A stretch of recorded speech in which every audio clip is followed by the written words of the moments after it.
How did you feel the first day of your placement? I felt a bit like a fraud. I did. I was probably feeling how the students felt on their very first day with all the new people, but instead of being able to blend into the back of the classroom with everybody else, you're stuck right out at the front, and you've got to take charge of yourself. You've got to overcome any nerves that you've got and take charge of yourself to be able to then work with the classroom. On my first day of placement, I didn't feel like a teacher, and on Wednesday, this coming Wednesday, will be my last day on placement, and I can honestly say I feel like a good teacher. I feel like the course really does prepare you well for your placement. When you begin the course, I certainly doubted that. I felt like there was no way I could have gone into a college and taught students. I felt very unnerving about that. I couldn't really sort of think to myself how that was possible. But after sort of meeting all the people on the course, you gradually gain confidence. There's lots of measures taken so that each stage you're developing as a person and as a teacher and as a public speaker. And then by the time you hit college, you're ready to roll. Were you made to feel welcome at your placement? I'd say they made an effort in like making me familiar with all the technicalities and the lesson planning. She showed me straight away like schemes of work, examples of lesson planning. Because I remember Judith saying, before we went into placements, make sure you know everyone, like where the IT rooms are, just knowing, just so you're, be approachable. But on my first day, she showed me everything, so I didn't have an issue with that. Good. Yeah, I met all the IT teachers, so it was good in that sense. They gave us a chance to go in, settle, observe lessons, which I think is obviously a good idea. And obviously the team here at Huddersfield was really supportive of placements and stuff. Just to go in, be yourself, get to know the staff, observe some lessons, and then gradually wean you into teaching. How do you embed behaviour management into your lessons? I think behaviour management is definitely down to the individual teacher.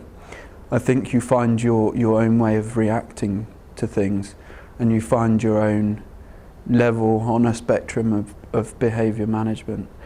I think on placement I've been fortunate that I've seen many different styles of teaching, and I've observed that, and I've found my own place on a scale of behaviour management.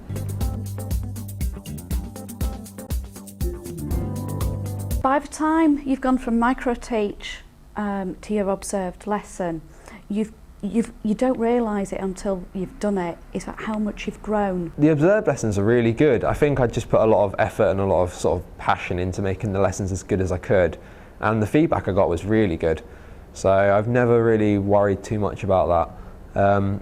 The mentoring system helped for that because my mentor did a few observations and I got really good feedback from that.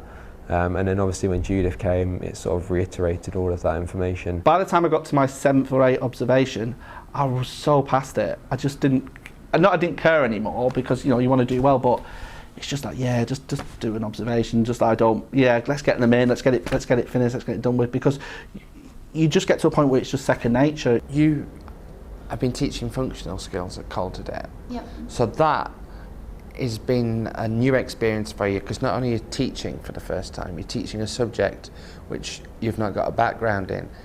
How do you think that has helped and hindered your experience? And when I mean hindered, I mean you've had to get over hurdles that other people might not have done.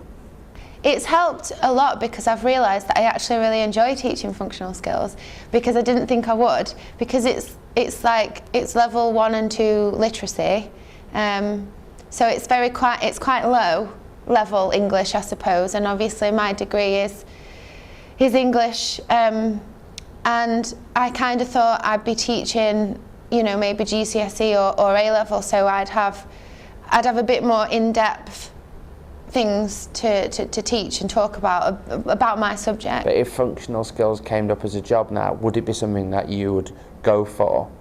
Yeah, definitely. They're the sort of jobs I've been looking into now, because functional skills is new, and it's being rolled out, you know, across the country now. That's what people are wanting. They're wanting functional skills tutors. So that is probably my best bet at getting a job, teaching functional skills, and I'd be more than happy to do that. I never thought I'd say that, but I would be, you know, I'd be happy to do it, yeah. Before we started, we were told, forget everything else in your life, it's going to be so busy, so intense, it's going to be hard work.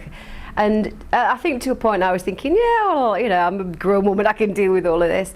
And at the time I had the most horrendous start. Within the first week I'd moved house with a different new, like two families coming together. I had already committed myself to being in 2 shows. So it was hugely, well, it was really hectic.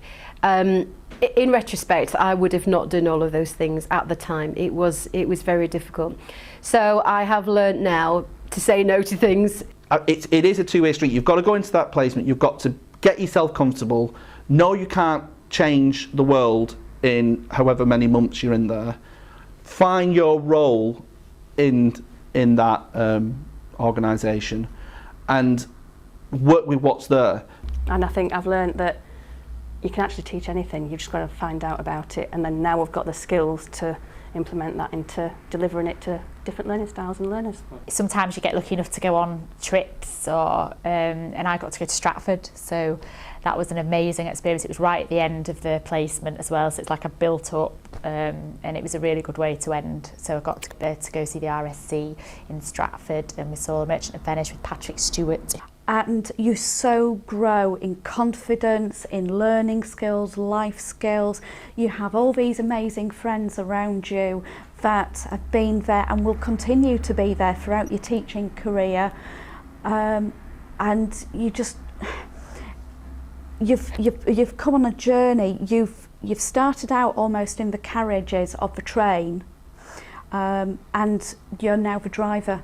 You're the driver of your own teaching career.